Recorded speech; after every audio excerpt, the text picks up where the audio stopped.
റബ്ബറിന്റെ താങ്ങുവില 180 നിന്ന് 20 രൂപ കൂട്ടി 200 ആക്കിയത് പരിമിതമാണ് എന്നാണ് കർഷകർ പറയുന്നത്. ഉൽപാദന ചെലവ് പോലും ലഭിക്കാതെയാണ് റബ്ബർ കർഷകർ കൃഷി നടത്തുന്നത്. റബ്ബറിന് രോഗങ്ങൾ ബാധിച്ചതോടെ ഉൽപാദനവും കുറഞ്ഞു.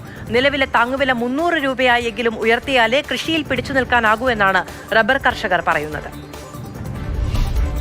കൂട്ടിയത് നല്ല കാര്യമാണ്, വീണ്ടും കൂട്ടണമെന്നാണ് ആഗ്രഹം. എൻ്റെ മൊത്തത്തിൽ ചെലവും അതും വെട്ടുകൂലി ഇതെല്ലാം കൂടെ വരുമ്പോഴത്തേനും 20 കൂട്ടിയാൽ പോരാ, മുതലാകുന്നില്ല.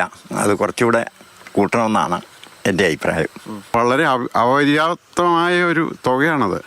വളത്തിൻ്റെ വില കണ്ടമാനം കൂടിയിട്ടുണ്ട്, ലേബർ കൂടി, അതുപോലെ നമ്മുടെ റബ്ബർ സ്പ്രേ അടിക്കുന്ന പരിപാടിയൊക്കെ നിന്നുപോയി. കാരണം പണമില്ലാത്തതുകൊണ്ടാണ് അതിൻ്റെ പ്രധാന കാരണം.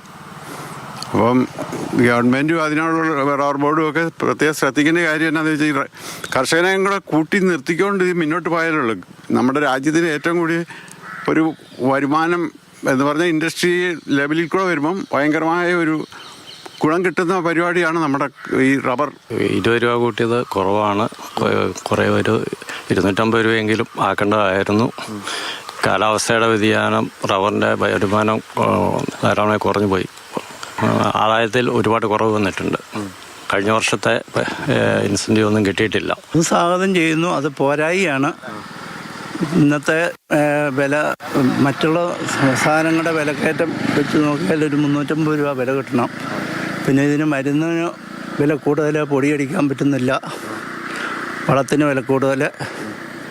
അതുപോലെ ഈ ബോർഡുകാർ വില നിലവാരം ഇടുന്നതുമായിട്ട് വ്യാപാരിയുടെ വിലയായിട്ട് ഒക്കുന്നില്ല.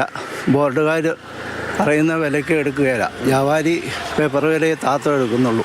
റബ്ബർ തോട്ടം വെട്ടിക്കളഞ്ഞ് വേറെ കൃഷി ചെയ്യാതെ മാർഗമില്ലാത്ത സ്ഥിതിയിലാണ് വരുന്നത്. ഒരുമാതിരിപ്പെട്ട